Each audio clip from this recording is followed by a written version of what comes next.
Vamos juntas. Oferecimento Slim Med, Clínica Médica e Estética. Ousada. E Deusa Lipo Slim.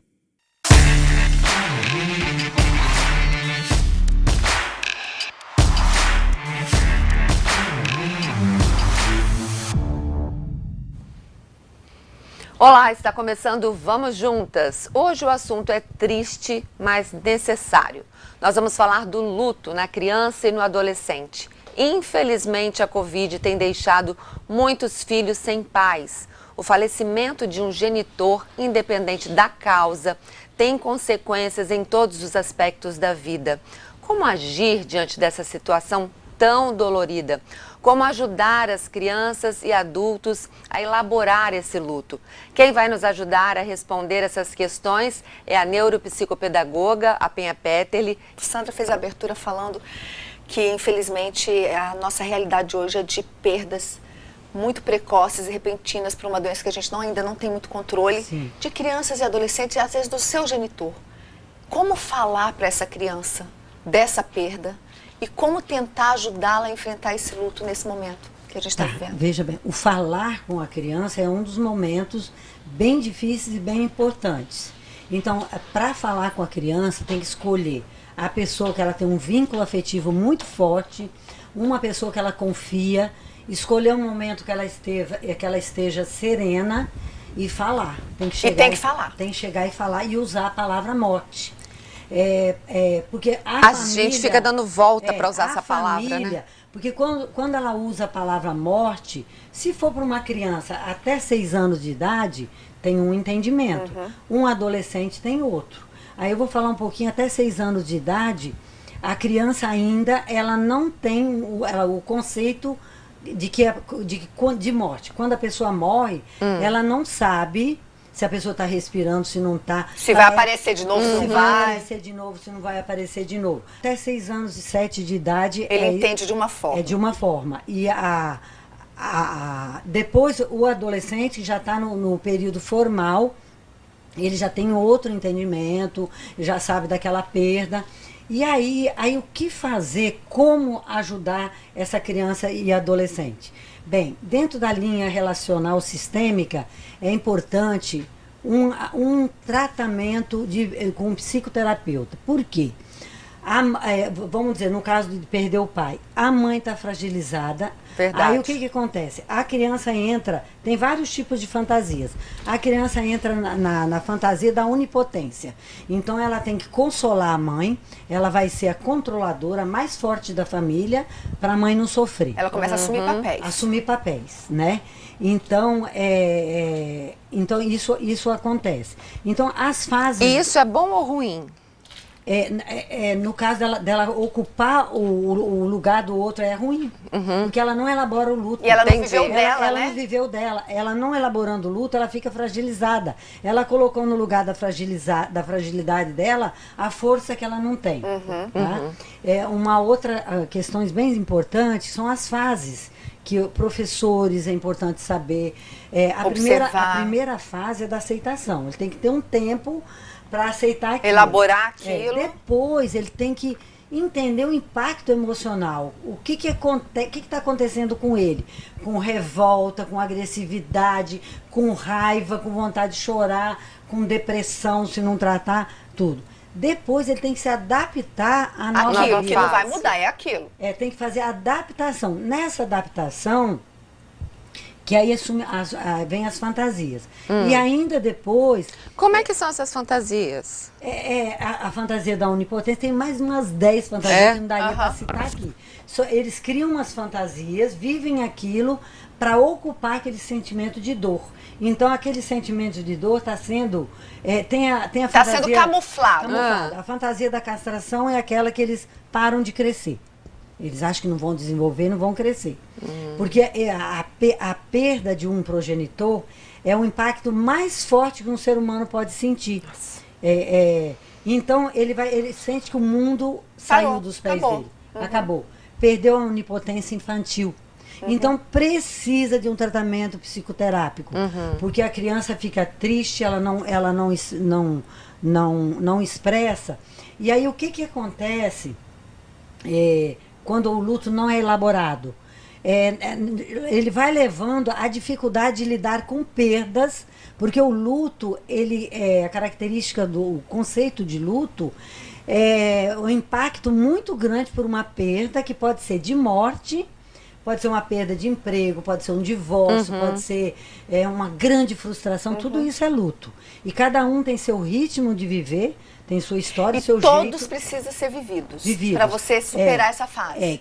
Pessoas emocionalmente equilibradas e bem estruturadas, elas têm uma capacidade de vencer um luto, não que não vá doer, mas com mais facilidade.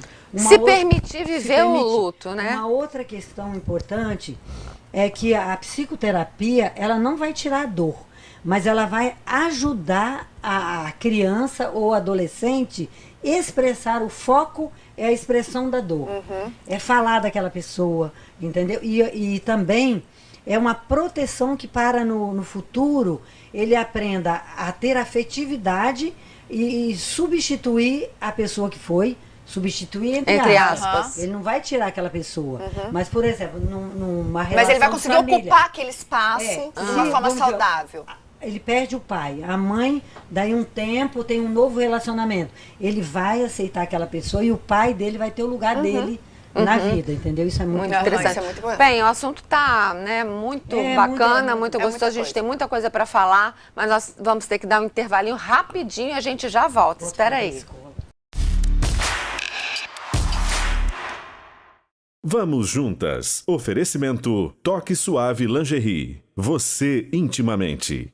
Bela Biju e Clube Turismo Vila Velha. Vamos juntas. Oferecimento Ampla Móveis. Quem conhece sempre volta. Acrílico.com e Valéria Aquino Lingerie. Estamos de volta hoje falando sobre um tema triste, um tema dolorido, mas um tema muito importante. A gente precisa falar sobre ele, né? Muito necessário. A Penha já falou coisas muito interessantes no primeiro bloco. Penha, e vamos falar agora um pouco do impacto do luto no aprendizado. Tá, veja bem, a escola é um lugar de vida, mas o professor também tem que falar da morte. Porque o luto na escola, ele acontece a todos os dias.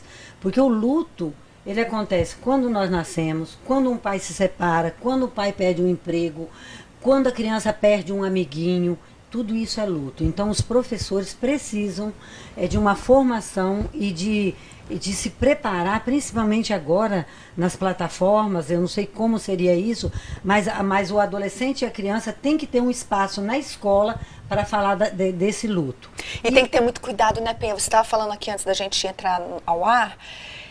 A escola tem que ter muito cuidado porque a perda e o entendimento de um luto, ele é muito particular em cada família, em cada religião. Tem que e olha o respeitar, cuidado que a escola tem que ter para não acabar interferindo ou até ofendendo, né? Sim. Como que então, faz isso, Penha? Isso daí é simples. O professor, ele vai estar pronto para ouvir, respeitar o silêncio do aluno e deixar uma comunicação aberta. Aí imagina um professor que chega um aluno e fala assim, o que acontece depois da morte?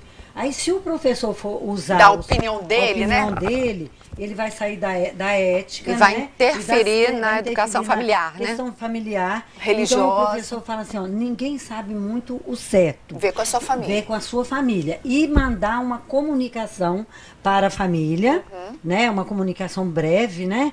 Para a família conversar, para ele não travar aí também. E deixar o canal aberto. Mas nós estamos aqui para te ouvir, né? Para te ouvir. Mas o mais importante e a escola também perceber se essa criança, porque as escolas sabem quando perderam algum parente, algum colega, porque perceber e fazer encaminhamento, tá? Porque o que passa na cabeça das crianças? Elas choram. O coleguinha fala assim, elas choram, elas não entendem muito bem o que é a morte, os pequenininhos, mas eles têm medo de morrer também. Que alguém da família morra. E quando morre aquilo fica muito real, né? Tem uma insegurança. Quando vai falar com a criança, eu lembrei agora uma coisa importante, é falar com a criança, fulano faleceu, morreu, né? Pode usar a palavra morreu, mas isso não significa que todo mundo vai morrer agora, todo mundo morre um dia. Então, porque Para dar uma segurança, né? Senão... ao mesmo tempo que você vai colocando a dor, você vai reconhecer o sentimento é o principal. E outra coisa importante, a família tem que falar a mesma linguagem. Combinar o que vai falar, da onde que o pai foi, da onde que a mãe foi. Para não caso é mais confundir, confusão, né? Mais né? confusão, porque a cabeça já virou, entendeu? E bem, a gente está terminando aqui, eu queria assim, para a gente concluir, Sandra, especificamente esse momento que a gente está vivendo, com essas perdas, muitas, né, ao mesmo tempo da Covid, eu queria que você falasse um pouco dessa coisa do luto coletivo, porque hoje não é uma coisa muito particular, é meio que de todo mundo, coletivo. né? A insegurança, né? Ronda dentro todo mundo. Isso é normal, é natural, e por isso que a gente tem esses momentos de reflexão, tem especialistas, tem caso de criança e adolescente que precisa ser medicado, é preferível medicar. Acho isso muito interessante porque a gente a falar. ansiedade generalizada no consultório aparece demais. Quando a ansiedade entra na fase generalizada, tem que ter um medicamento. Coisa muito importante. Independente de luto, independente de qualquer fase da nossa vida, as famílias têm que se preocupar muito com a questão da educação emocional. Porque quando a pessoa tá bem emocionalmente, ela consegue passar pelas frustrações com mais facilidade e elaboração, de uma elaboração saudável. Penha, muito obrigada pela Nada. sua palavra aqui. disposição. Nossa Ótimo. conversa foi maravilhosa e importante. A gente vai ter outras oportunidades, Com né, Neuza? certeza, Vamos te com convidar certeza. outras Eu vezes, que porque agradeço. esse tema rende muito. Obrigada pelas Obrigada, orientações. Penha. Tchau, tchau. A gente fica por aqui. Se você quiser saber mais sobre esse assunto, procure a Penha. O Instagram dela é Penha_Peterli, ok? Ó, um beijo, a gente se vê Beijo. amanhã. Tchau, tchau e vamos juntas.